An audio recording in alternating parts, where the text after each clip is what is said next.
নবনীরদনিন্দিত কান্তিধারম রসসাগর নাগর भूपवरं। हरे कृष्णा, दंडवत प्रणाम। हम लोग श्रीमद् भागवतम के द्वितीय स्कंद में हैं, चौथा अध्याय चल रहा है। आज हम लोग श्लोक संख्या 22 और 23 करेंगे। 22 नंबर श्लोक। प्रचोदितायेन पुरा सरस्वती प्रचोदितायेन पुरा सरस्वती स्थान्वता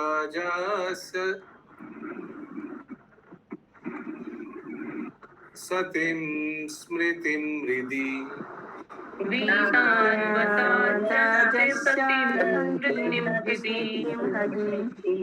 स्वलक्षणा प्रादुरभूत् किल स्यता स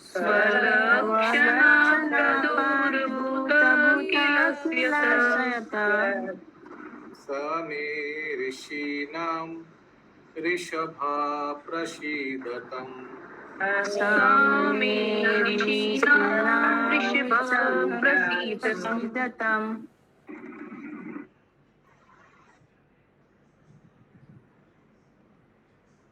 यस, नंदिनी माता जी पढ़िए।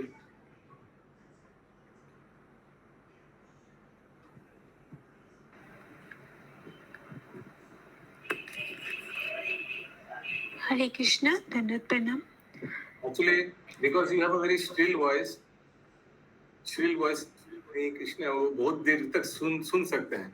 If there is somebody who's got a heavy voice आधा घंटा 45 मिनट सुनने वो सस्टेन नहीं होता है।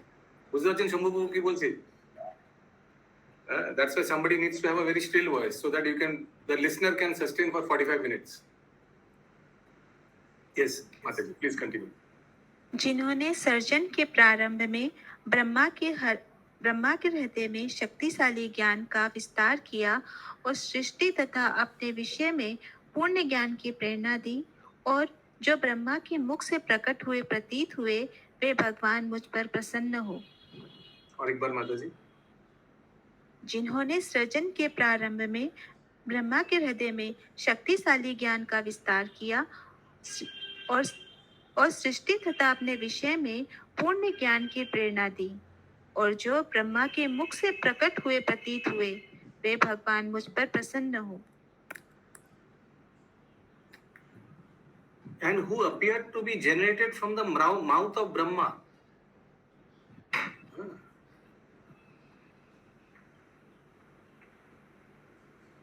इसका क्या अर्थ हुआ?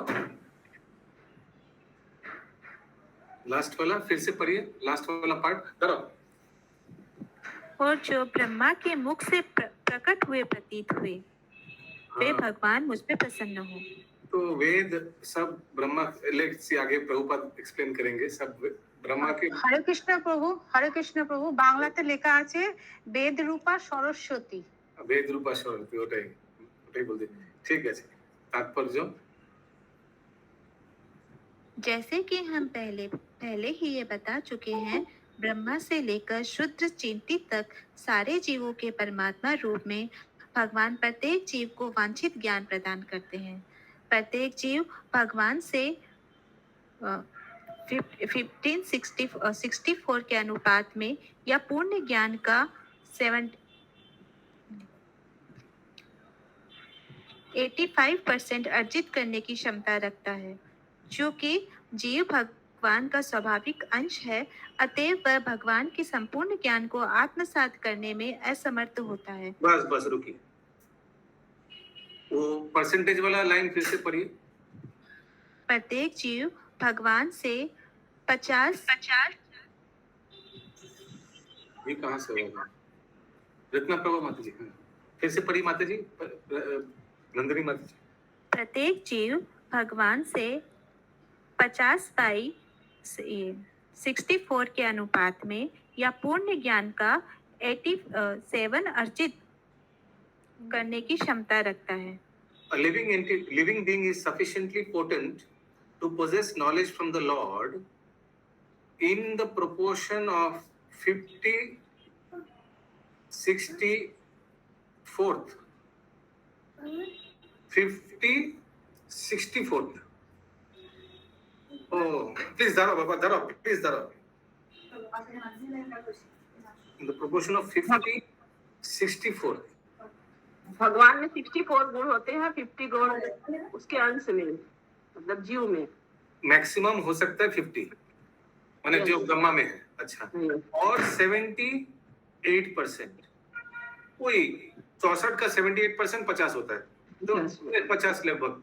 तो ये कैसे लिखा 50/64? 64 में से 50 प्रत्येक जीव में रहता है। नहीं, वो तो समझा, लेकिन लिखने का स्टाइल क्या है? तो 50 आउट ऑफ 64 है प्रभु, रेशियो दिया हुआ है। In the proportion of 50/64th. Yes, ratio है। I mean, I don't think that is the way to grammatically wrong है शायद। नहीं प्रभु, वो बीच में 2 बिंदु दिया हुआ है उसने, 50 वो रेशियो का साइन दिया हुआ है। 50/60 डैश नहीं है प्रभु, डैश नहीं है, रेशियो के लिए दो डॉट्स यूज करते हैं, वो है। वो तो इंग्लिश में नहीं है। हम लोग हिंदी में है। ऐसे निशान हो प्रभु जी, ऐसे बाय उसको बोलते हैं 50/64। 50/ ये डॉट डॉट, ये नहीं स्लैश। 50/64। पीडीएफ में देखिए 50 2 डॉट फिर 64 दिया हुआ है, वो रेशियो का साइन दिया हुआ है।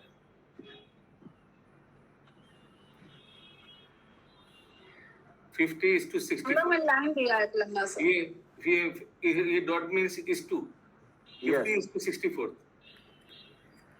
50:64 के अनुसार दैट इज 50 आउट ऑफ 64 और परसेंटेज निकालने से 78% होगा।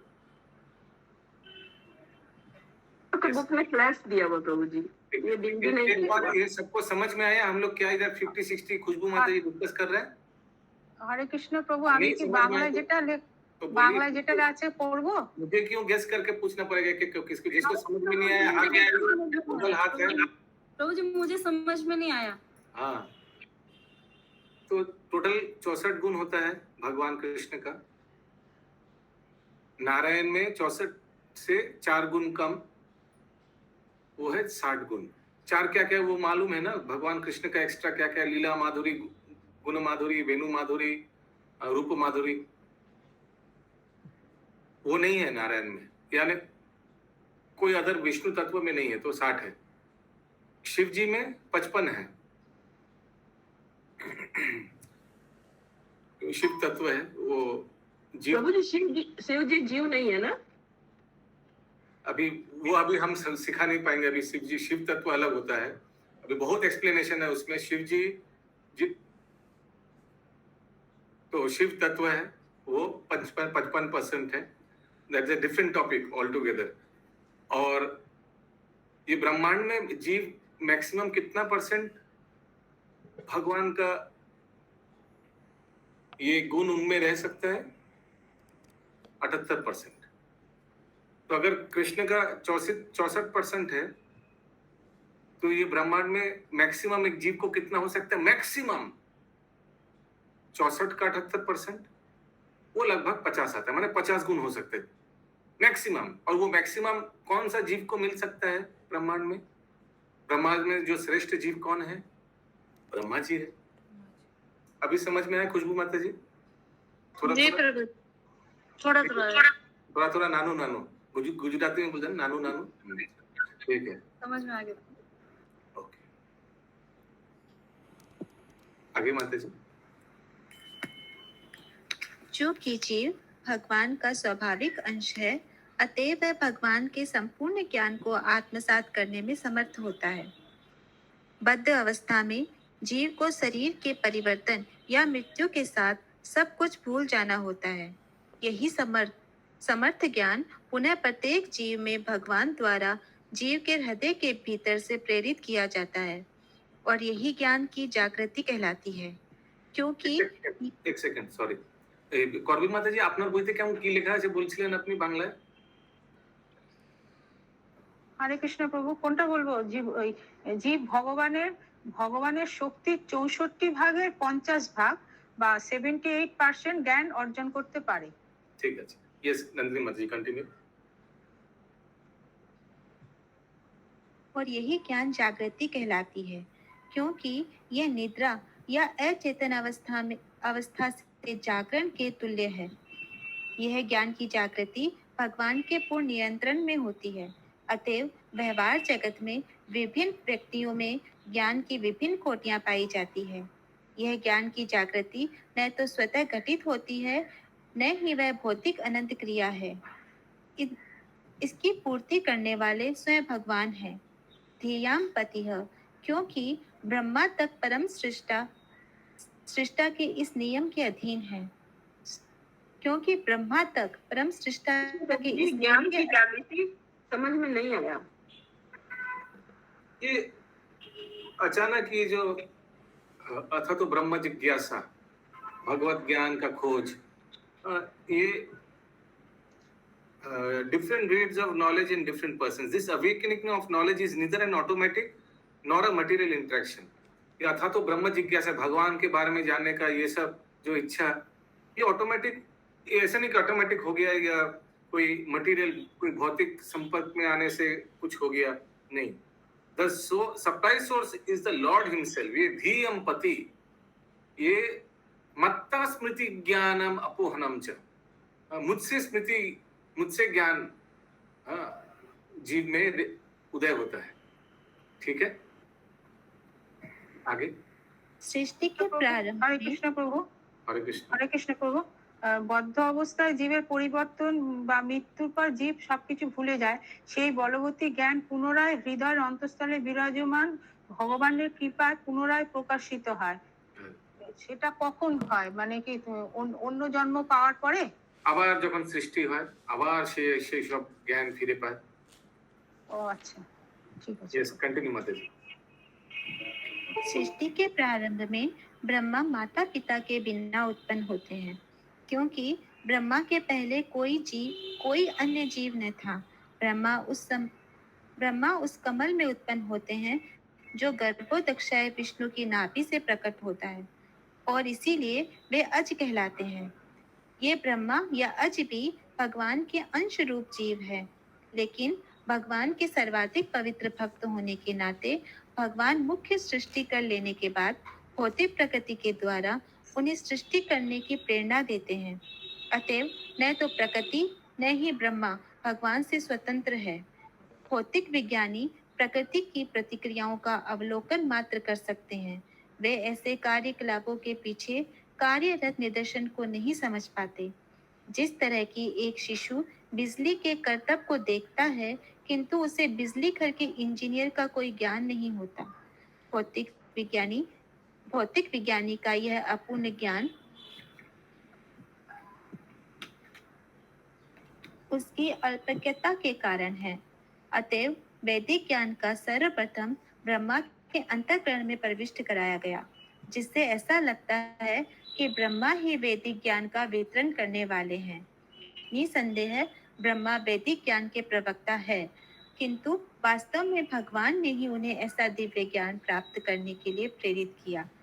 क्योंकि यह ज्ञान सीधे भगवान से अवतरित होता है, इसीलिए वेदों को अपौरुषेय कहा जाता है, जिसका अर्थ है वह ज्ञान जो किसी सृजित जीव द्वारा प्रदान किया गया नहीं है। हरे कृष्ण। सृजन The Vedas are therefore called apauruषेय। उसका अर्थ क्या है? और not imparted by any created being। वेद कोई क्रिएटेड बीइंग यानी कोई जीव तत्व से नहीं आया। जीव तत्व तो क्रिएटेड बीइंग है ना, क्रिएटेड यानी जिनको बनाया गया, हम लोग को जैसे बनाया गया, भगवान के हम लोग अंश है। तो वेद कहाँ से आया? भगवान से आया, इसीलिए वेद को अपौरुषेय बोला जाता है। और ये ब्रह्मा को ज्ञान कैसे मिला, ये भी हम लोग आज सुबह चैतन्य चरितामृत में चर्चा किया। तो आप लोग सुने। यस, कौन बता उनके बांसुरी के थ्रू उनको सुनाई दिया। हाँ, बांसुरी के वो मधुर से क्या क्या निकला? वेद नहीं निकला, क्या निकला? निनाद। गायत्री गायत्री। गायत्री पर्सोनिफाइड और निकल के फिर क्या हुआ, कहाँ प्रवेश किया? ब्रह्मा जी के 8 कान में। मुख में प्रभु जी, ब्रह्मा जी के मुख 8 में कान। ब्रह्मा के 8 कान में, ब्रह्मा जी के मुख से फिर 8 कान में। मुख से, मुख से। मुख से, वही तो। ओके, यस, आगे। अतएव सर्जन के पूर्व भगवान सबको उपस्थित समझ में थे। आया? बहुत इंपॉर्टेंट है कैसे ये वेद का सृष्टि हुआ, ये हम लोग सुबह डिस्कस किया। হরে কৃষ্ণ প্রভু, আরেকবার বলুন। আজকে মনে আছে সকালবেলা চৈতন্য চরিতামৃতে আমরা আলোচনা করছিলাম, হ্যাঁ, এখানে প্রভুপাদ বলছিলেন যে ভগবানের বাঁশুরি থেকে এরকম যে মানে টিউন বেরোলো, বেদের বেদের তরঙ্গ বেরোলো, আর 3টি প্রমুখ বেদের মানে পুরো টোটাল বেদের যত জ্ঞান ভগবানের থেকে বেরোলো, ভগবানের বাঁশি থেকে বেরোলো, সেইগুলো সবের একটা পার্সনিফাইড একটা ব্যক্তিত্ব, একটা ব্যক্তি, সেটা হচ্ছেন গায়ত্রী। সেই ব্যক্তি প্রবেশ কোথায় করলেন? ব্রহ্মাজির মুখে। ব্রহ্মা এখন চতুর্মুখ ব্রহ্মা, তো মুখে প্রবেশ করলেন। তো এইভাবে ব্রহ্মার জ্ঞান উপলব্ধি হলো, ভগবত জ্ঞান। এবার ব্রহ্মার মুখ থেকে সব বেদ প্রকাশ হবে। হ্যাঁ, তো লোকে ভাবে হয়তো ব্রহ্মাই হয়তো বেদের উৎস, সোর্স, কিন্তু তা নয়। এখানে প্রভুপাদ বলছেন বেদ হচ্ছেন অপরসেয়ার অর্থ হচ্ছে এইটা কোনো জীব তত্ত্ব থেকে বেরোতে পারে না। তো ব্রহ্মা তো জীব তত্ত্ব, ঠিক আছে? ঠিক আছে প্রভু, ঠিক আছে প্রভু। आगे। सर्जन के पूर्व भगवान उपस्थित थे। नारायण परो अव्यक्तात्। अतएव भगवान द्वारा उच्चरित शब्द दिव्य ध्वनि की लहरियां हैं। अतएव भगवान नारायण परो अव्यक्त, परो अव्यक्त, अव्यक्त माने प्रकट, परो अव्यक्त মানে অপ্রকটের আগে নারায়ণ ছিলেন। কি সুন্দর! নারায়ণ পর অব্যক্ত, ব্যক্ত মানে অভিব্যক্ত, মানে যেটা whatever is can be seen, अव्यक्त মানে whatever cannot be seen, और उसके पर মানে उसके आगे। প্রভু অব্যক্তাৎ, প্রভু একটু দেখেন। हाँ, अव्यक्त क्या बोलिए पूरा? अरे एक से पिंक और बोले तो पाली गले बोला না না বলে প্রভু পরো অব্যক্তাৎ। हाँ, अव्यक्तात्। हाँ, तो व्यक्तात् माने की what is revealed, अव्यक्तात् माने what is not revealed, परो अव्यक्तात् माने before what is not revealed, who was there? Only Narayan. माने सृष्टि के आगे एक ही व्यक्ति था, वो है नारायण। यस, आगे। अतएव भगवान द्वारा उच्चरित शब्द दिव्य ध्वनि की लहरियां हैं। ध्वनि के 2 प्रकारों प्राकृत तथा अप्राकृत में जमीन आसमान का अंतर है। भौतिक शास्त्री केवल प्राकृत ध्वनि या भौतिक आकाश में स्पंदित ध्वनि पर ही विचार कर सकता है। अतएव हमें यह जान लेना चाहिए कि सांकेतिक अभिव्यंजनाओं के रूप में अंकित वैदिक ध्वनियों। ये प्राकृतिक क्या होता है प्रभु जी? The physicist can deal with only prakrita sound or sound vibration in the sky, and therefore we must know that the Vedic sound recorded in symbolic expressions cannot be understood by anyone within the universe unless and until one is inspired by the vibration of the supernatural appropriate sound which descends in the chain of disciplic succession from the Lord to Brahma. तो ये जो हम लोग शब्द सुन सकते हैं, जैसे भौतिक गाना वाना सुन सकते हैं, ये सब जड़ जागतिक वेद जो है वो हम लोग को कान तक पहुंच सकता है, हम लोग कान से अपने कान कर्ण इंद्रिय से श्रवण कर सकते हैं। लेकिन हम लोग को ये जानना चाहिए ये जो वेद का जो तत्व है, हाँ, ये ध्वनि सिर्फ गुरु परंपरा के थ्रू से ही हम लोग सुन सकते हैं, समझ सकते हैं। जैसे भगवान से ब्रह्मा जी तक पहुंचा, और ब्रह्मा जी से भगवान से ब्रह्मा जी तक पहुंचा, और ब्रह्मा जी से नारद तक पहुंचा, नारद से व्यास देव तक पहुंचा, व्यास देव फिर अपना पुत्र को बताया ना रोशन प्रभु, सुखदेव गोस्वामी को, एंड सो ऑन। आगे अतएव हमें ये जान लेना चाहिए कि सांकेतिक अभिव्यंजनाओं के रूप में अंकित वैदिक ध्वनियां इस ब्रह्मांड में किसी के द्वारा तब तक नहीं समझी जा सकती जब तक उन्हें अप्राकृत ध्वनि के स्पंदनों द्वारा प्रेरित न किया जाए। जो शिष्य नेटवर्क कट रहा है, थोड़ा देख लीजिए। जो शिष्य परंपरा द्वारा भगवान से ब्रह्मा से नारद को, नारद से व्यास को और आगे इसी क्रम में प्राप्त होती है। कोई भी संसारी विद्वान वैदिक मंत्रों के असली आशय को न तो प्रकट कर सकता है न उनको अनुमोदित कर सकता है। इन्हें तब तक नहीं समझा जा सकता जब तक मनुष्य वेद गुरु द्वारा प्रेरित या दीक्षित न हो ले।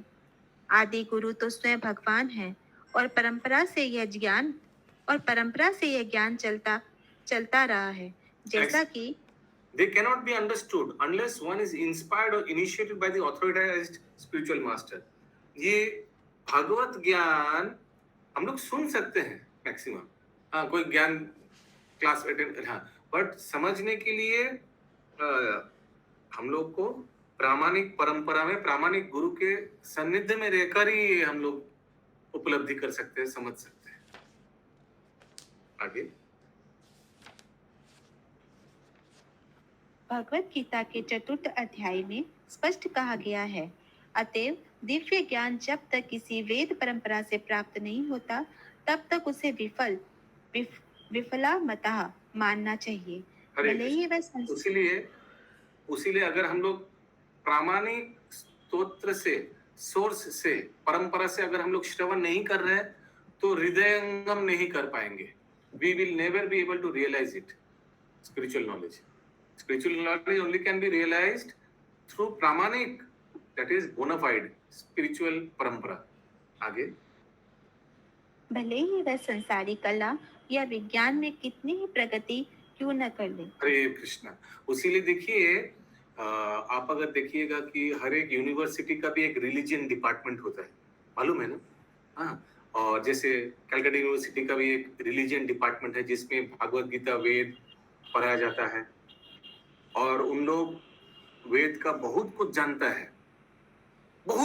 है जो उसका स्टूडेंट है। 4 वेदों में क्या क्या है, 4 वेदों में क्या किधर का क्या है, सब कुछ जानता है, पूरा एकदम अच्छा से पढ़ लिया है। लेकिन क्या उन लोग भगवान का पवित्र नाम हरे कृष्ण महामंत्र जप कर रहे हैं? क्या वो स्टूडेंट लोग 4 नियमों का पालन करता है? नहीं। They are religious scholars, but they are not devotees. वही यहाँ बताया जा रहा है। वैसे बहुत होगा ना, बनारस हिंदू यूनिवर्सिटी, ऐसे बड़ा जो धार्मिक यूनिवर्सिटीज, ऐसे माने धार्मिक जो विभाग होता है ना, हर एक यूनिवर्सिटी का होता है ना अशोक प्रभु। हाँ, उधर स्टूडेंट्स भी होता है बहुत। But are they devotees? They are students. They are not devotees.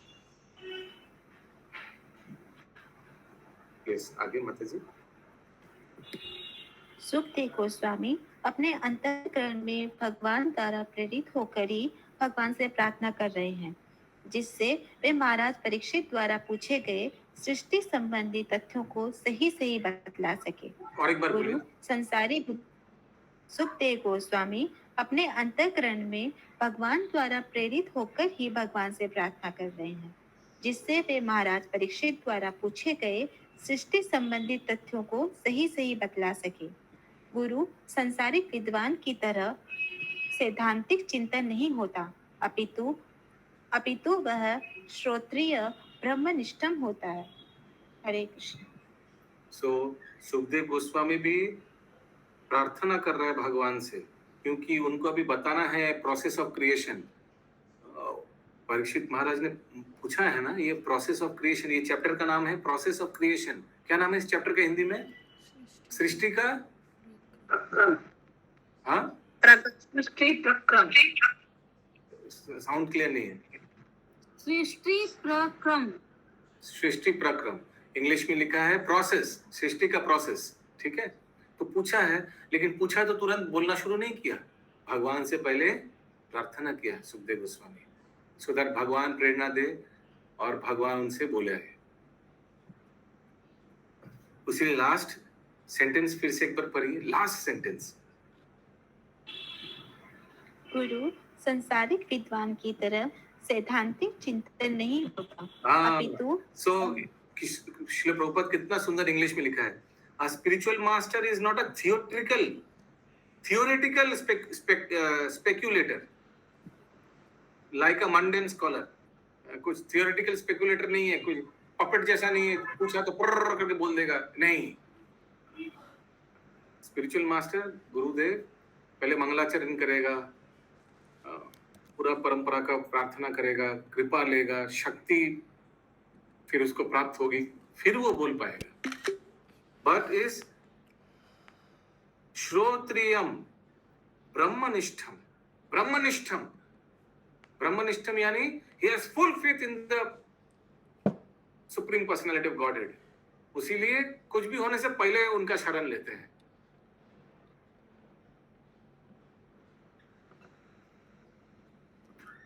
तेईस नंबर श्लोक। हाँ, भूतेर प्रभु हरे कृष्ण। प्रभु क्षत्रियम मानेটা কি? But is Shrotriyam Brahmanishtham, fully dependent on Supreme Personality of Godhead।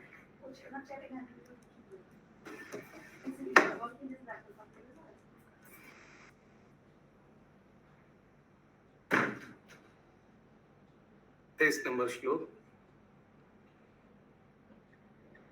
भूतेर महाद्भीर, भूतेर महाद्भीर्या इमा पुरो विभू,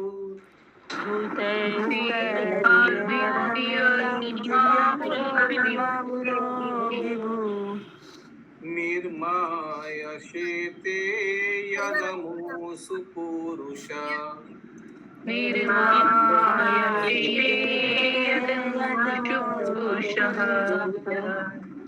भुङ्क्ते गुणं सोदस सोदस सामग्र,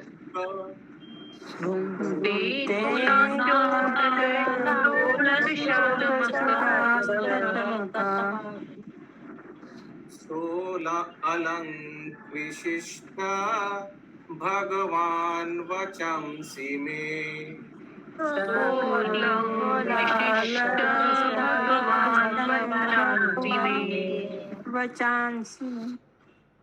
yes।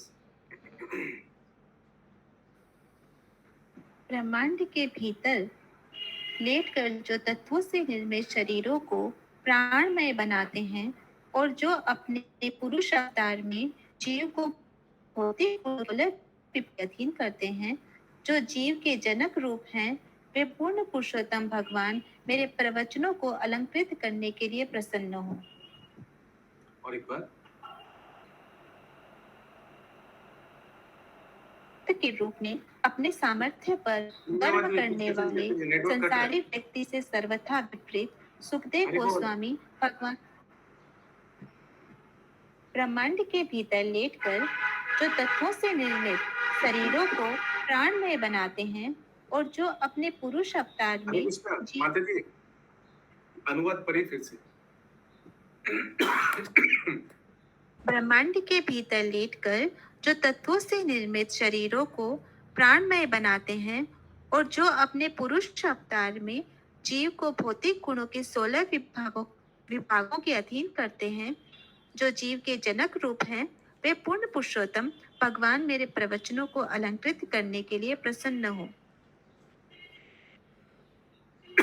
एक second.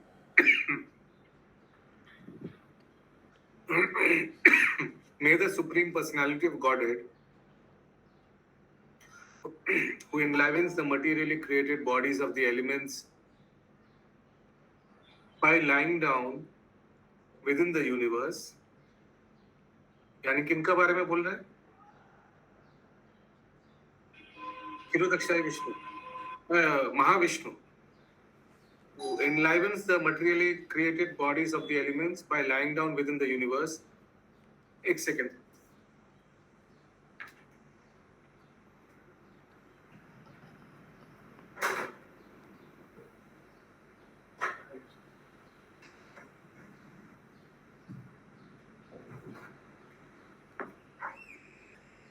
And who, in his Purusha incarnation, causes the living being to be subjected to 16 divisions of material modes, which are his generator.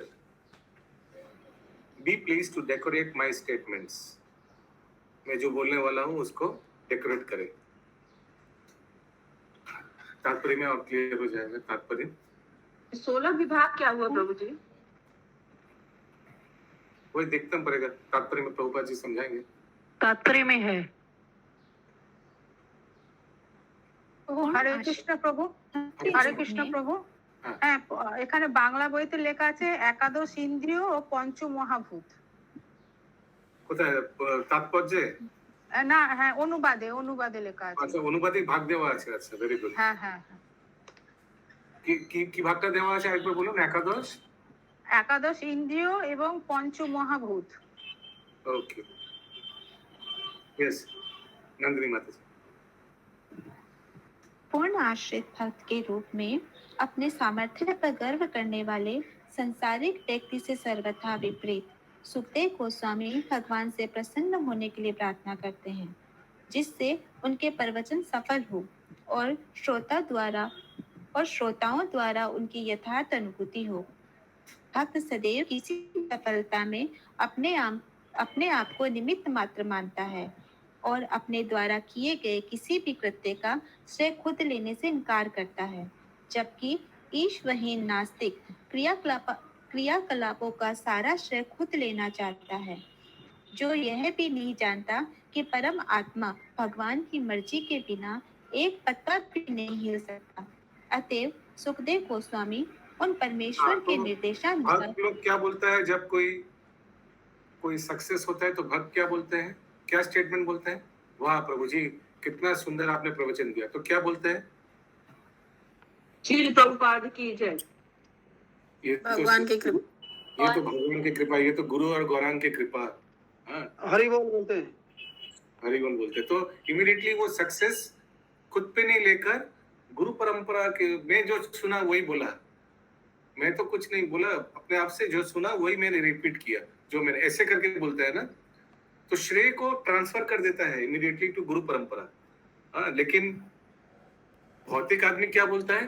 वाह प्रभु जी, आपने क्या अच्छा बताया। तो क्या बोलेगा? थैंक यू बोलेगा। हाँ, थैंक यू।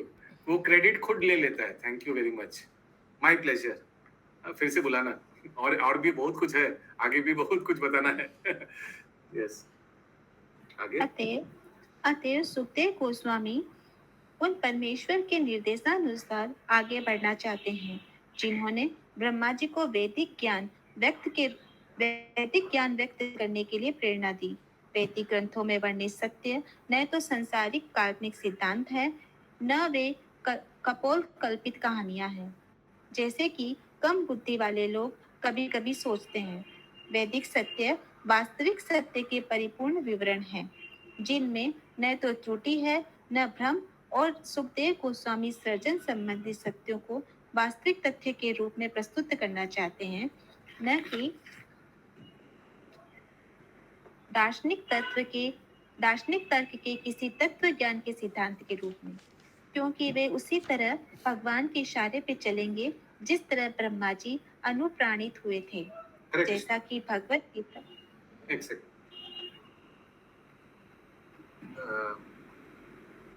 ब्रह्मा जी कैसे प्रेजेंट करना चाहते हैं वैदिक? अभी पढ़िए, फिर से आप एक सेंटेंस पढ़िए। क्योंकि वे उसी तरह भगवान के इशारे पे चलेंगे जिस तरह ब्रह्मा जी अनुप्राणित हुए थे। नहीं, वो वाला सेंटेंस नहीं, उसके और पीछे एक वाला सेंटेंस जाइए।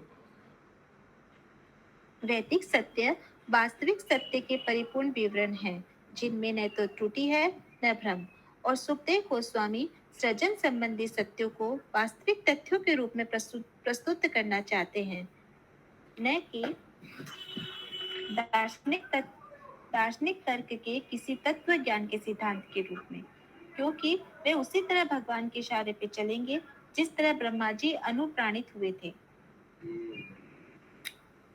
तो such Vedic knowledge or religion is disseminated by authorities like Sukdev Goswami because he is a humble devotional servitor of the Lord who has no desire to become a self-appointed interpreter without authority.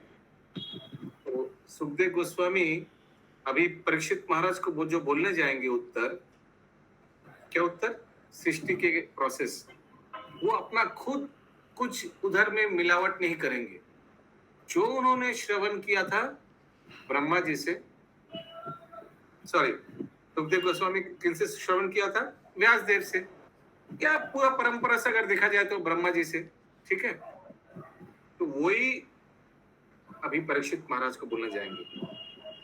That is the way of explaining Vedic knowledge, technically known as the parampara system or descending process. किसी का कोई प्रश्न है? आगे। हरे कृष्ण प्रभु, यहाँ अनुप्राणित word का meaning क्या हुआ? वो हमको वो बताना पड़ेगा, पूरा सेंटेंस बताना पड़ेगा। मेरे पास सामने यही सेंटेंस, जिस तरह ब्रह्मा जी अनुप्राणित हुए। अनुप्राणित मीन्स इंस्पायर्ड हुए थे। उनको भी भगवान का तत्व श्रवण करके ब्रह्मा जी भी बहुत प्रेरणा मिला था ना उनको। इंग्लिश में लिखा है inspired, the way Brahma got inspired. भगवान के दिव्य ज्ञान वो जो श्रवण किया ना गायत्री से, जैसे हम लोग पढ़ा। यस माता जी। जैसा कि भगवत गीता 15.15 में कहा गया है, भगवान स्वयं वेदांत ज्ञान के जनक है और वेदांत दर्शन के वास्तविक तात्पर्य को जानने वाले एकमात्र वे ही है। अतएव वेदों में वर्णित धर्म के सिद्धांतों से बढ़कर अन्य कोई सत्य नहीं है। ऐसा वैदिक ज्ञान या धर्म सुखदेव गोस्वामी जैसे प्रामाणिक पुरुष द्वारा फैलाया जाता है, क्योंकि वे भगवान के विनीत दास हैं, जिन्हें बिना किसी अधिकार वाले स्वयं नियुक्त व्याख्याकार बनने की कोई इच्छा नहीं थी, जिसे परंपरा प्रणाली कहते हैं। बुद्धिमान व्यक्ति ये स्पष्ट रूप से देख सकता है कि चाहे कोई भी भौतिक सृष्टि, चाहे अपना शरीर हो या फल या फूल हो, आध्यात्मिक स्पर्श के बिना वह सुंदरता के साथ वृद्धि नहीं कर पाती। संसार का सर्वाधिक बुद्धिमान व्यक्ति या बड़ा विज्ञानी किसी भी वस्तु को तभी ढंग से प्रस्तुत कर सकता है जब उसमें जीवन हो या आध्यात्मिक स्पर्श हो। अतएव समस्त सत्यों का स्रोत सर्वोपरि आत्मा है, स्थूल पदार्थ नहीं, जैसा कि ब्रह्मवश निपट भौतिकतावादी सोचता है। वैदिक साहित्य से हमें जानकारी मिलती है कि सर्वप्रथम भगवान ने रिक्त भौतिक ब्रह्मांड में प्रवेश किया और तब सारी वस्तुएं एक एक करके विकसित हुई। इसी प्रकार भगवान परमात्मा के रूप में प्रत्येक व्यक्ति जीव में स्थित है। अतएव उनके द्वारा सारे कार्य अच्छे ढंग से संपन्न होते हैं। 16 प्रमुख सृजनकारी तत्व जिनके नाम है पृथ्वी, जल, अग्नि। Yes, understood. So Lord entered the universe और उसमें कुछ नहीं था, वैक्यूम था। फिर भगवान की दृष्टि से सृष्टि हुआ है और फिर भगवान परमात्मा रूप में हर एक में प्रवेश किया, जीवों में परमात्मा रूप में और वस्तु में शक्ति रूप में। आगे 16 प्रमुख सृजनकारी तत्व जिनके नाम है पृथ्वी, जल, अग्नि, वायु, आकाश तथा 11 इंद्रियां साक्षात भगवान से विकसित हुए और तब जीवों में बंट गए। इस तरह भौतिक 11 तत्वों इंद्रियां का कैसे सृजन हुए? 11 इंद्रिय कैसे हुए? यस, कौन बताएंगे? ब्रज किशोरी माता जी, बहुत इजी है। आंख नाक कान हाथ पैर 5 कर्म इंद्रिय हो गया, कर्मेंद्र 5 ज्ञान इंद्रिय हो गया, और फिर कर्म इंद्रिय, हाथ क्या क्या है, हाथ कान आंख हाथ हैंड्स लेग्स, क्या क्या है, 5 कर्म इंद्रिय, स्पर्श नहीं नहीं नहीं, वो नहीं। ज्ञान इंद्रिय तो easy, how to knowledge acquiring senses है, आई नो ईयर हाथ कान नाक मुंह और जीवा जीवा और त्वचा, eyes nose years tongue and skin, this is knowledge acquiring senses. ज्ञान as in these are 5 ज्ञान इंद्रिय, और कर्म इंद्रिय में क्या आता है, 5। विनीता माता जी है क्या, उनका लिस्ट था उनके पास, हैंड्स लेग्स,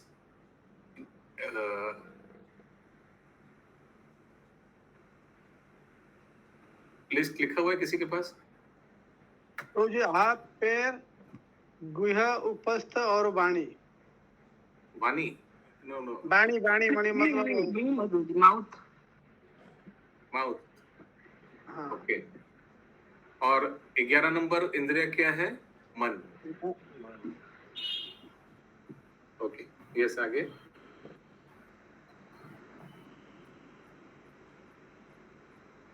सोलह, इस तरह भौतिक तत्वों का सृजन जीवों के भोग के लिए किया गया। अतएव समस्त भौतिक अभिव्यक्तियों के पीछे जो सुंदर व्यवस्था है वह भगवान की शक्ति द्वारा संभव होती है, और प्रत्येक जीव उसे ठीक से समझने के लिए भगवान से केवल प्रार्थना ही कर सकता है। क्योंकि भगवान परम चेतना है और सुखदेव गोस्वामी से भिन्न है, अतएव उन्हें प्रार्थना अर्पित की जा सकती है। भगवान भौतिक सृष्टि का भोग करने में जीव की सहायता करते हैं, किंतु वे ऐसे झूठे भोग से पृथक रहते हैं। सुखदेव गोस्वामी भगवान से कृपा करने के लिए प्रार्थना करते हैं, जिससे वे सत्य को प्रस्तुत करने में स्वयं सहायता पाने के साथ साथ उन लोगों की भी सहायता करें जिन्हें वे सुनाने जा रहे हैं। हरे Krishna. Sukhdev prays for the mercy of the Lord, not only for being helped personally in presenting the truth, but also for helping others to whom he would like to speak. तो भगवान की कृपा प्रार्थना कर रहे, खुद के लिए अच्छा से बोल पाए जो जो उन्होंने श्रवण किया था, और दूसरों के लिए भी, श्रोता के लिए भी, सो उन लोग भी समझ पाए। किसी का कोई लाइन में कोई प्रॉब्लम है, कोई